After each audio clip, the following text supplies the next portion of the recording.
Les femmes, parlons encore d'elles, mois de mars oblige, Bintou Keïta, représentante spéciale du secrétaire général de l'ONU, a échangé ce mardi avec les femmes leaders de la République démocratique du Congo.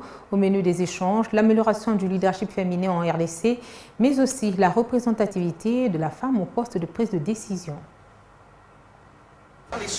Quel leadership pour la femme de demain? La question était au cœur des échanges entre les femmes leaders de la RDC et la chef de la MONUSCO. Une rencontre d'échange autour du thème « Améliorer le leadership féminin en RDC ».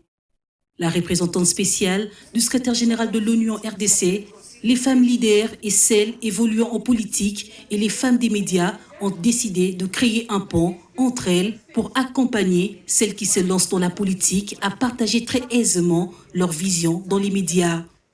Convaincue que quand les femmes participent aux négociations de paix, les accords de paix sont plus durables, Bintou Keïta les appelle à ne pas se décourager, même en cas d'échec, et à persévérer. On a terminé avec une résolution qui est qu'il doit y avoir un pont entre les femmes politiques activement engagées dans le politique et les femmes qui sont dans le cercle médiatique, de manière à créer une meilleure visibilité de l'action des femmes pour qu'elles soient connues, mais pas seulement elles, les actions et les projets de société qu'elles portent en elles.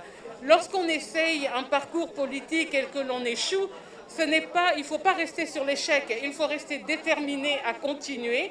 Et dans la continuation, on a appris du processus passé et donc on devient, entre guillemets, une guerrière.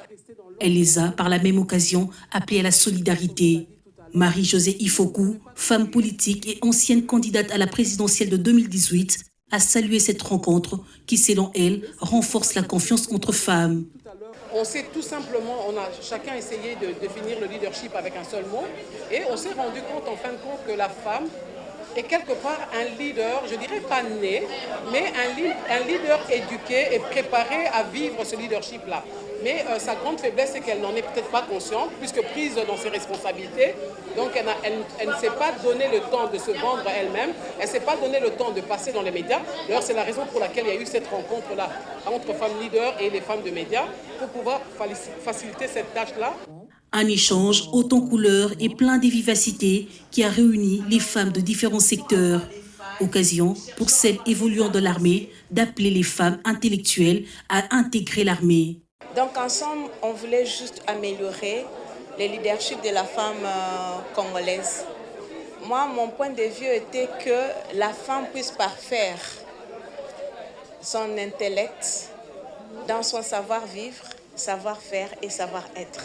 On a tous besoin de ces femmes intellectuelles, ces femmes leaders qui excellent dans différents domaines, de venir amener leur expertise aussi dans l'armée pour faire avancer la qualité de l'armée.